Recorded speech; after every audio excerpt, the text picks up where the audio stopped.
The other part of a very important part is understanding the project conditions. And that includes, no matter what type of resilient flooring product is installed, the subfloor preparation is key to a successful installation. You will find this reinforced throughout the program for each resilient floor type that's reviewed. And the preparation involves measuring the moisture content in concrete slabs and selecting a condition appropriate adhesive for the installation. There are two test methods: Anhydrous Calcium Chloride, which is surface water vapor emission, that has a different test method from ASTM, versus the relative humidity test, which drills into the subfloor, utilizes an electronic probe, and determines percentage of moisture. That utilizes a different test method as well. In talking to various technical people and talking to various manufacturers, it does seem to be best practice to do both tests because they test things slightly differently as well as in different locations. Therefore, in terms of cost, it is not a substantial amount of additional monies to require both tests to be completed when you're doing your subfloor preparation and including that in your specifications. We also want you to reference the flooring product manufacturer recommendations as part of the conversation.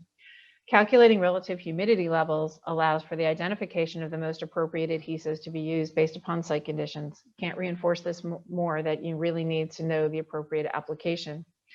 For example, many standard flooring adhesives are rated to withstand up to 80% relative humidity, but if resilient flooring products were to be installed in a more humid environment, a different flooring product or moisture mitigation solution would need to be specified that could withstand conditions including higher relative humidity. The recommendation is to always reference a specific product manufacturer's recommendations for that recommended adhesive based upon the site conditions. So we reinforce that 3 times. The other part of successful installation, in addition to flooring product manufacturers' installation specification requirements and recommendations, is working with the general contractor to verify the qualifications and training of finished subcontractors. There is a specification available at the link from Install Floors. Install is an organization that does training and education of flooring installers. And I think that this is a very important part of the design process because we all know that the final installation reflects on all of us, including the designer. So I'd like to show you this short video that provides an overview of the types of training that is available through Install and other similar types of vocational programs. For designers, it demonstrates the importance of knowing the qualifications of the flooring and finished subcontractors working on a project.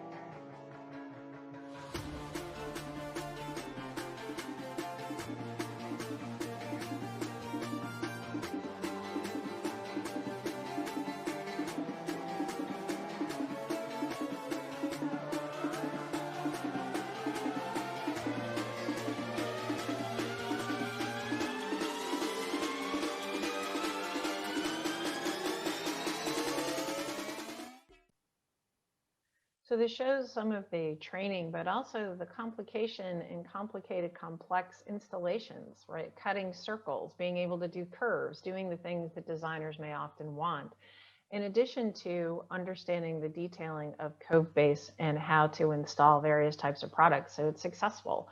This is a very important process for both the flooring manufacturer as well as the designer. This detail that's shown here on the right is an installation photo that includes LVT and carpet with a smooth transition. That does not use a bumper or speed bump type of transition.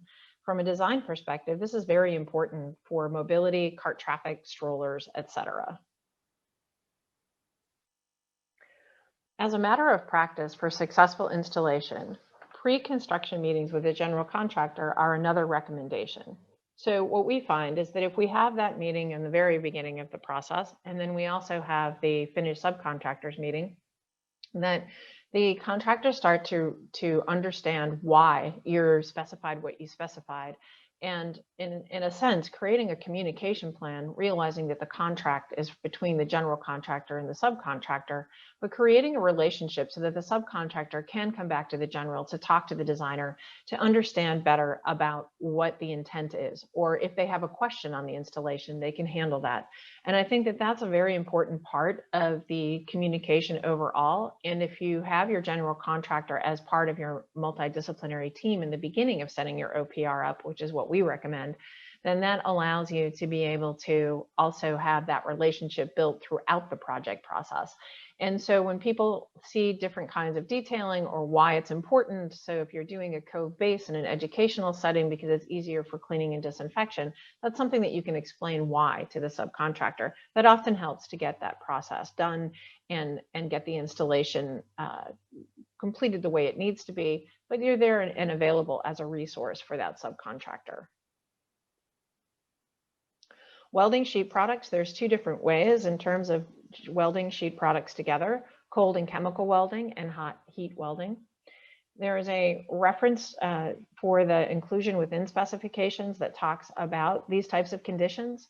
And it's important to realize that that would be information that should be shared and understood and what it means. So some chemical welding products for sheet vinyl are two parts, but some are one part. The weld chemically fuses two adjacent sheets through a reaction caused by the seam sealer and the two adjacent sheets of vinyl. So that would be cold or chemical welding, whereas hot or heat welding uses the bead and the equipment shown in these photos.